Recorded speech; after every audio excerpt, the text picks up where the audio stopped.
Halo anak-anak, kembali kita bertemu di dalam video pembelajaran matematika.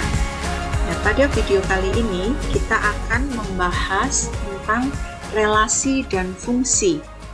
Materi ini ada di pelajaran matematika untuk siswa kelas 8 SMP. Nah, anak-anak, untuk video yang pertama ini tentang relasi dan fungsi ini, secara khusus kita akan membahas apa itu relasi. Ya, jadi pada video ini khusus kita bahas tentang pengertian relasi dan juga nanti contoh-contohnya dalam kehidupan sehari-hari. Gitu. Nah, anak-anak, relasi dan fungsi ini sebenarnya materi yang cukup penting di dalam matematika. Karena untuk materi-materi selanjutnya, itu relasi dan fungsi ini menjadi dasar untuk kamu bisa memahami materi matematika yang lain. Maka, Ibu harap di sini kamu bisa memahami dengan sungguh-sungguh supaya ketika nanti kalian mempelajari materi berikutnya, kalian tidak mengalami kesulitan. Baik anak-anak, kita akan masuk kepada pengertian relasi. Nah, relasi di sini, kata relasi ini kan sering kita gunakan nih dalam kehidupan sehari-hari. Kalau boleh kita artikan secara gampang, relasi itu artinya hubungan. Nah, di dalam matematika kita juga mengenal istilah relasi. Pengertiannya ya kurang lebih ada hubungan di situ. Hanya apa yang dihubungkan, nah itu yang kita akan ketahui lebih jauh, khususnya dalam video ini. Nah, anak-anak untuk mempelajari lebih mudah apa itu pengertian relasi, di sini Ibu mempunyai beberapa contoh, ya. Nah, untuk contoh yang pertama ini,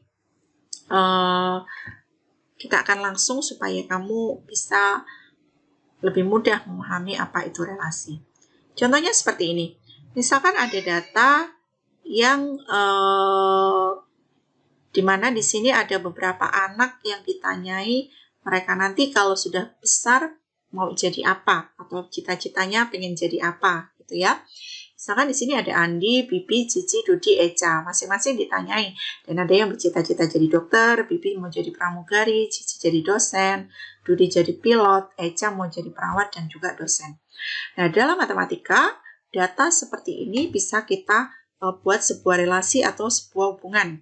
Nah, hubungannya di sini hubungan antara nama-nama orang, berarti anggotanya di sini ada Andi, Bibi, Cici, Dudi, dan Eca. Gitu ya.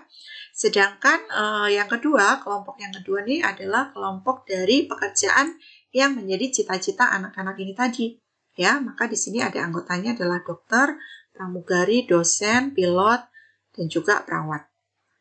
Nah, dari data ini, karena Andi bercita-cita menjadi dokter, maka kita bisa buat hubungan nih Andi dengan dokter. Jadi kita hubungkan aja Andi dengan dokter, Bibi dengan pramugari, Cici dosen, Dudi dengan pilot, Eca dengan perawat dan juga dengan dosen karena dia pengen dari datanya dia pengen jadi atau punya dua cita-cita sekaligus gitu ya. Jadi hubungan antara Andi dengan dokter, Bibi dan pramugari dan juga sampai ke bawah ini artinya kalau dia dihubungkan berarti dia bercita-cita. Misalkan Andi dihubungkan dengan dokter artinya Andi bercita-cita menjadi seorang dokter. Begitu seterusnya. Nah, inilah yang di dalam matematika itu disebut dengan relasi. Kita membuat relasi dari dua hal, yaitu kelompok nama-nama orang dan yang kedua adalah kelompok dari pekerjaan. Nah, sehingga untuk lebih mudahnya di situ atau di sini Ibu memberikan pengertian relasi, kita tulis seperti ini. Jadi relasi di dalam matematika itu menghubungkan antara dua buah himpunan. Ya, masih ingat ya materi kelas 7 tentang himpunan. Relasi dari himpunan A ke himpunan B adalah suatu aturan yang memasangkan anggota himpunan A dengan anggota himpunan B. Ya, jadi sekali lagi di dalam matematika yang dimaksud dengan relasi itu adalah hubungan antara dua himpunan. Nah, cara menghubungannya kita dengan memasangkan anggota himpunan A dengan anggota himpunan B. Kalau dalam contoh yang pertama tadi berarti dua himpunannya yaitu himpunan yang misalkan himpunan yang pertama kita sebut himpunan A, nama-nama anaknya. Sedangkan himpunan yang kedua adalah himpunan B, nama-nama pekerjaan yang menjadi cita-cita mereka. Nah, kita bisa buat relasi cita-cita dari himpunan A ke himpunan B dengan gambar seperti yang kita dapatkan tadi. Misalkan di situ boleh kita datanya lebih luas lagi. Ternyata di situ Andi dengan dokter, Bibi dengan pramugari, Eca, dan sebagainya ya. Begitu. Nah, di sini kan pengertian relasi itu adalah suatu aturan. Nah, apa aturannya? Di sini yang disebut dengan aturan itu adalah cita-citanya ini. Artinya, kenapa Andi dihubungkan dengan dokter? Karena dia memenuhi aturan ini, yaitu Andi bercita-cita mau jadi dokter. Kenapa kok Andi nggak dihubungkan dengan guru? Karena tidak sesuai dengan aturannya, yaitu aturan cita-cita. Karena data yang kita punya kan Andi nggak bercita-cita jadi guru, maka tidak boleh kita hubungkan. Jadi sekali lagi, hubungan atau pasangan-pasangan antara anggota himpunan A dengan anggota himpunan B ini harus sesuai dengan aturannya. Dalam contoh ini aturannya adalah cita-cita ini. Begitu ya. Nah, supaya lebih mudah di sini ada beberapa contoh relasi. Misalkan contoh yang lain, yaitu di sini ada dua himpunan. Himpunan A itu himpunan anggotanya adalah kota-kota, nama-nama kota. Sedangkan himpunan B adalah himpunan provinsi ya. Di sini ada Jawa Timur, Jawa Tengah, Sumatera Utara, Jawa Barat, Sulawesi Utara, dan juga Bali.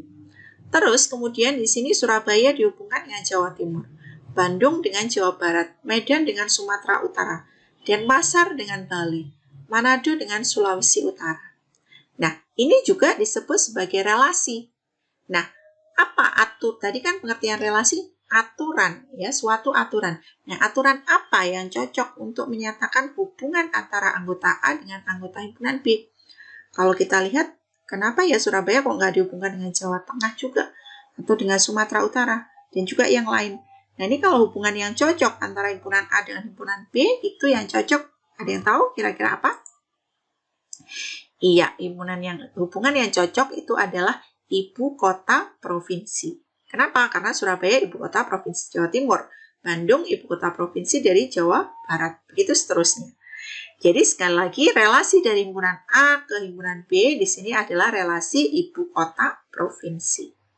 Gitu ya. Contoh lain. Sekarang kita bicara tentang bilangan ya. Misalkan himpunan A anggotanya 1, 9, 25, 36, 49, dan 64. Himpunan B anggotanya ini. 1, 2, 3, 4, 5, 6, dan 7. Terus dari himpunan A ke B ini dipasang-pasangkan anggota A ke anggota B dengan pasangan yang seperti ini.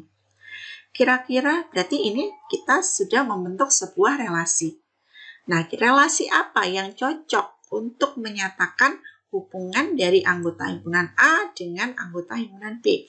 Kalau kita lihat 1 dengan 1, 9 dengan 3, 25 dengan 5, 36 dengan 6, 49 dengan 7, 64 dengan 8. Kira-kira apa ya aturan yang cocok? Ya, aturan yang cocok ternyata adalah kuadrat dari. Artinya kalau kita buat sebuah kalimat, ini menjadi kalimat yang benar. 1 itu kuadrat dari 1. Betul ya? 9 itu kuadrat dari 3. 25 itu adalah kuadrat dari 5. Karena 5 kuadrat hasilnya 25. Gitu kan? Sampai 64 itu adalah kuadrat dari 8. Maka relasi dari A ke himpunan B ini relasinya adalah relasi kuadrat dari. Aturannya adalah kuadrat dari. Kenapa 1 nggak dihubungkan dengan 2? Karena 1 bukan kuadrat dari 2. Begitu ya. Contoh yang lain. Misalkan di sini 2 himpunan A dan B lagi ya. Himpunan A anggotanya 1, 3, 4, 6, 7, dan 8. Sedangkan himpunan B adalah 2, 3, 4, 5, 6, 8, 9, 10. Nah, ini perintahnya buatlah relasi dari himpunan A ke himpunan B, di mana relasinya adalah 2 kurangnya dari. 2 kurangnya dari. Berarti 1 ini harus kita pasangkan dengan siapa? Atau 1 ada nggak pasangannya dengan anggota himpunan B?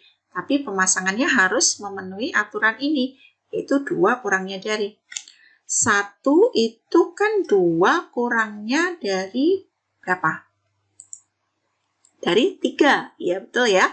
Kalau kita logikanya betul kan, 1 itu 2 kurangnya dari 3. Berarti 3 ini kita bisa pasangkan dengan 5. Karena 3 kurang 2 dari 5. 4 berarti dengan 6, 6 dengan 8, sedangkan 7 dengan 9, dan 8 dengan 10. Nah, ini juga merupakan relasi dari himpunan A ke himpunan B, di mana relasinya adalah 2 kurangnya dari. Gitu ya.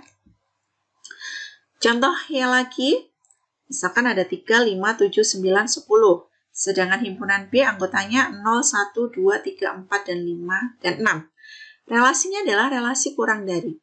Buat hubungan atau pasangkan anggota himpunan A ke anggota himpunan B yang sesuai dengan kurang dari 3. Ada nggak anggota B yang kurang dari 3? Atau 3 ini kurang dari siapa? Dari anggota B.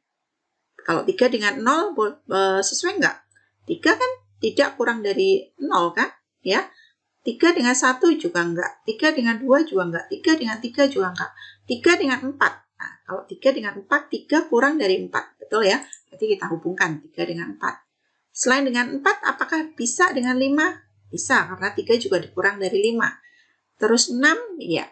Betul ya? Sekarang kalau 5, 5 dengan 0 enggak. 5 sampai ke 5 juga enggak. Berarti ini 5 itu kurang dari 6 aja. 7. Ada nggak anggota B ini yang cocok sehingga kalimatnya 7 kurang dari 6 misalkan? Enggak kan? 7 tidak kurang dari 6. 9 juga enggak ada. 10 juga enggak ada. Kalau enggak ada, berarti kita tidak usah memaksakan. Ya, artinya 7, 9, dan 10 ini tidak bisa kita pasangkan dengan anggota B. Jadi relasinya yang tepat hanya seperti ini aja. Gitu ya. Kemudian,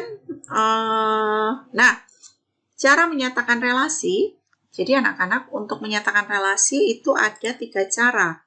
Di sini kita akan pahami satu persatu, yaitu yang pertama diagram panah, yang kedua diagram kartesius, dan yang ketiga adalah himpunan pasangan berurutan. Kita akan pelajari satu per satu. Misalkan untuk diagram panah, ini saya ambil contoh. Ada sebuah data seperti ini. Nina menyukai olahraga basket, Dika menyukai olahraga basket juga. Terus Tony menyukai futsal, Jojo menyukai voli, Vida menyukai olahraga tenis dan voli. Kalau kita membuat relasi, berarti yang harus kita buat adalah 2 buah himpunan. Karena relasi itu selalu menghubungkan 2 himpunan. Maka di sini himpunan yang pertama atau himpunan A adalah nama-nama anak. Sedangkan himpunan B adalah nama-nama olahraga yang mereka sukai. Kalau kita disuruh membuat relasi, berarti di sini relasi yang cocok adalah relasi menyukai dari himpunan A ke himpunan B. Kalau diagram panah, berarti cara menggambarnya seperti tadi. Kita buat ini boleh lingkaran, boleh oval, boleh kotak, ini bebas ya. Himpunan B juga seperti itu. Kita tulis anggotanya masing-masing di dalam sini. Nah, relasinya, kalau Nina menyukai olahraga basket, maka di sini kita hubungkan Nina dengan basket. Jangan lupa, karena di sini namanya adalah diagram panah, maka garis ini harus menunjukkan tanda panah. Jadi harus ada tanda panahnya. Tanda panahnya bebas. Ada yang di ujung sini. Ada juga yang menuliskan tanda panahnya di tengah-tengah sini. Di sini juga boleh. Ya. Jadi tanda panahnya ada di tengah sini juga boleh. Tetapi yang harus ada, itu harus ada tanda panahnya. Karena namanya diagram panah. Gitu ya. Nah, baik, sekarang kita lanjutkan untuk cara yang kedua, yaitu dengan diagram kartesius. Nah, anak-anak, diagram kartesius sebenarnya sama seperti koordinat kartesius, seperti yang sudah kita pelajari ya. Jadi, cara menggambarnya kita menggunakan sistem koordinat kartesius. Misalkan dengan contoh yang sama, masih tentang olahraga kesukaan dari beberapa anak tadi ya. Kalau tadi dengan diagram panah, sekarang diagram kartesius. Maka langkah pertama adalah kita buat bidang kartesiusnya dulu ya. Sama harus ada 2 sumbu yang saling tegak lurus. Nah, kalau kita bicara tentang relasi dari himpunan A ke himpunan B, sumbu yang mendatar ini selalu untuk menyatakan himpunan yang pertama. Artinya himpunan A, kalau relasinya dari A ke B. Sedangkan yang tegak ini berarti untuk himpunan yang kedua, yaitu himpunan B. Sedangkan anggota-anggotanya kita tinggal tuliskan aja di dalam sumbu-sumbu koordinatnya ini. Gitu. Nah, untuk menyatakan relasinya, di sini Nina menyukai basket. Berarti kita tinggal hubungkan Nina dengan basket. Nah, hubungannya ini kita nyatakan dengan sebuah titik seperti ini. Dika menyukai basket, kita hubungkan. Tony dengan futsal, berarti ini kita hubungkan begitu sampai selesai. Nah, sekali lagi, relasinya kalau dalam diagram Kartesius ini berupa titik-titik atau noktah ini. Gitu ya. Nah, langkah yang ketiga atau cara yang ketiga yaitu dengan himpunan pasangan berurutan. Bagaimana caranya? Nah, di sini cara menyatakan relasi dalam himpunan pasangan berurutan yaitu kita buat pasangan X, Y, di mana X-nya itu anggota himpunan A, sedangkan Y-nya adalah anggota himpunan B. Kalau ini contoh yang masih sama, kalau ini tadi diagram panahnya seperti ini, maka untuk menyatakan himpunan pasangan berurutan, namanya himpunan berarti harus ada kurung kurawal ya. Di sini Nina menyukai basket, berarti kita buat pasangan X, Y, di mana yang urutan pertama ini selalu untuk anggota himpunan A, sedangkan urutan yang kedua untuk anggota himpunan B. Nina, basket, artinya Nina menyukai basket. Dika, basket, karena Dika juga menyukai basket. Itu seterusnya. Sampai yang terakhir di sini Vida, ini kan menyukai tenis dan voli. Maka di sini harus kita tulis 2 kali. Jadi Vida, tenis. Ini pasangan yang pertama. Yang kedua, Vida juga kita pasangkan dengan voli. Jadi nggak boleh langsung misalkan di sini Vida dia menyukai 2, terus Vida, tenis, voli. Itu tidak boleh ya. Maka harus kita sendiri-sendirikan. Vida dengan tenis, kemudian Vida dengan voli. Gitu. Ini adalah himpunan pasangan berurutan. Nah, untuk lebih mudah memahaminya, di sini misalkan ada sebuah contoh soal. Diberikan 2 himpunan A, anggotanya 1, 2, 6, 8, dan 12, sedangkan himpunan B anggotanya 1, 2, 3, 4, dan 6. Buatlah relasi 2 kalinya dari himpunan A ke himpunan B. Nyatakan relasi tersebut dalam diagram panah, himpunan pasangan berurutan, dan juga dalam diagram Kartesius. Oke, kita coba ya. Yang pertama dengan diagram panah terlebih dahulu. Caranya mudah ya. Kita tuliskan anggota A dengan anggota B seperti ini. Terus kita buat hubungannya. Ingat, aturannya adalah 2 kalinya. Maka 1 ini 2 kalinya. Ada nggak pasangannya? Ya? Nggak ada. Kenapa kok nggak ada? Jadi 1 ini harusnya 2 kalinya dari setengah. Iya kan? 1 itu kan 2 kalinya setengah. Tapi karena anggota B nggak ada yang nilainya setengah, maka 1 nggak boleh dihubungkan. Baru 2. 2 itu 2 kalinya dari 1. Maka kita hubungkan 2 dengan 1. 6 dengan 3. 8 dengan 4. 12 dengan 6. Karena 12 2 kalinya 6. Nah, ini adalah diagram panah. Kemudian kalau diagram, ini himpunan pasangan berurutan dulu. Ini kalau diagram panah tadi seperti ini, sekarang kalau diagram himpunan pasangan berurutan, berarti gampang aja. Tinggal 2,1, 6,3, 8,4, dan 12,6. Ingat, harus selalu pakai kurung kurawal. Dan yang terakhir, dengan diagram Kartesius, berarti kita buat bidang Kartesiusnya terlebih dahulu. Karena di sini adalah berupa bilangan, maka himpunan A anggotanya bilangan, anggota B juga bilangan-bilangan. Ingat, aturan dalam diagram Kartesius tetap berlaku ya. Artinya kalau dari pusat koordinat, kalau ke kanan itu selalu positif, ke atas positif, kalau kiri negatif, ke bawah juga negatif. Gitu ya. Di sini pasangannya 2 dengan 1. Ya udah, kita hubungkan aja 2 dengan 1. Terus habis itu 6 dengan 3. 6 kita hubungkan dengan 3. Kita buat titik di sini. 8 dengan 4. Dan yang terakhir 12 dengan 6. Nah, inilah diagram Kartesius untuk relasi 2 kalinya dari himpunan A ke himpunan B. Oke, selesai. Nah, anak-anak, sampai di sini untuk video kita tentang pembahasan mengenai relasi. Semoga video ini bermanfaat dan selamat belajar tentang relasi dan fungsi. Sampai ketemu di video-video selanjutnya.